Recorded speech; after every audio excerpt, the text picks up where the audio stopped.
Ah! Vous êtes dans l'avion? Eh oui, changement de programme. Le consul de France m'a fait appeler à l'aéroport par l'intermédiaire de la police pour m'annoncer que les Allemands étaient remontés en selle pour le métro de Pékin. Alors j'ai dit au consul, Pierre, je rentre à Paris pour m'occuper du petit et de sa maman. Hein, Bao, on va retrouver maman? Qu'est-ce que tu fais là, capitaine Haddock? Tu es content de retrouver le capitaine Haddock? Hein?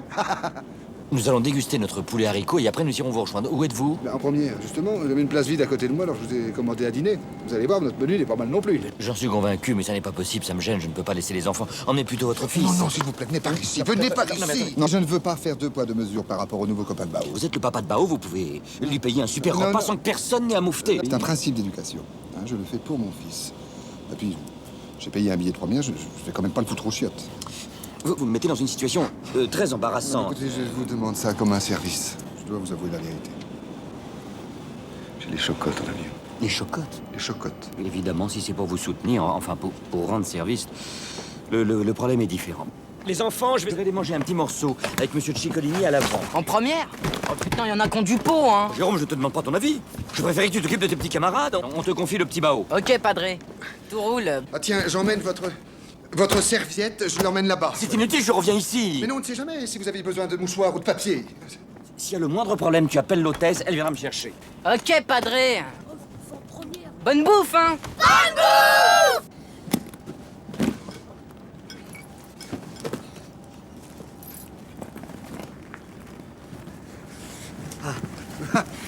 Il vous appelle Padré?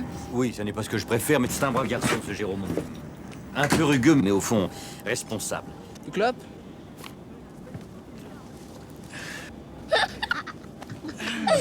Vous êtes donc missionnaire en Asie? J'aurais aimé, non. Non, je suis curé à Écouen, une tradition de bourgade derrière Sarcelles. Et je réunis tous les 2 ans des fonds pour emmener les enfants en stage éducatif l'été. Ah. C'est vrai, c'est très positif pour eux de voir que leurs problèmes, qui leur paraissent des montagnes, sont finalement que des cacahuètes à côté de ceux des beaux de people, par exemple. C'est original. Dans mon entourage, il y a 2 ou 3 personnes à qui ça ferait pas de mal d'aller faire un petit stage éducatif. Après 2 mois à marner comme des chiens, ils trouveraient leur situation plus confortable et passeraient pas leur temps à me demander des augmentations. Nous ne marnons pas comme des chiens. D'ailleurs, les enfants ont été absolument passionnés. Je pensais, moi, à des problèmes de salaire qu'à des problèmes humains. Ah, bien sûr, 100% d'accord. Oui. D'ailleurs, on devrait tous faire ce genre de truc. Par exemple, moi qui suis d'une famille de catholiques purs et durs, j'ai jamais eu le flanc de me coltiner au pouilleux sur le terrain. Et pourtant, je suis sûr que ça apporte beaucoup. Plus que vous ne croyez. Ah oui, je suis le prototype du catholique pantouflard. Ouais. Ah Oui. Ah. Messe de minuit, Télérama, Papa Mobile, lecture de l'Observateur Romano. C'est ça, le... Tiens, Stewart, s'il vous plaît, resservez monsieur le curé, là. Juste un doigt, juste Ouais, un doigt. Voilà. Merci. Merci. Il est rond. Il est rond, ce petit bordel. Ah, tout à fait, tout à fait. Et ces cailles au raisin On ferait croire en Dieu. Vous êtes d'une famille super catho. Qu'est-ce que vous pensez des positions de Jean-Paul II? La position 2? Qu'avez-vous pensé de Splendeur Veritatis, la dernière encyclique du Saint-Père? Ah, l'encyclique?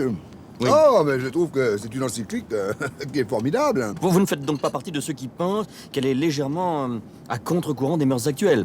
Je parle même chez les pratiquants convaincus comme vous et votre famille. Je suis à 98,5% d'accord avec l'encyclique. Je vais même vous dire, je suis à fond pour le pape. Ça va de soi, mais quand vous dites que vous êtes à 98,5% à fond pour l'encyclique, les 1,5% qui restent portent sur quelles restrictions non, je vous titille, mais... Attendez, mon père. S'il vous plaît, quand on est un catho convaincu comme moi, 98,5 ou 100%, c'est kiff-kiff bourricot. Hein. Par contre, celui qui ne croit pas à toutes ces salades, eh bien, croyez-moi, l'encyclique, il s'en fout. Merci, n'en prends plus. Merci beaucoup. Désirez-vous du café, mon père? Merci infiniment, pas de café.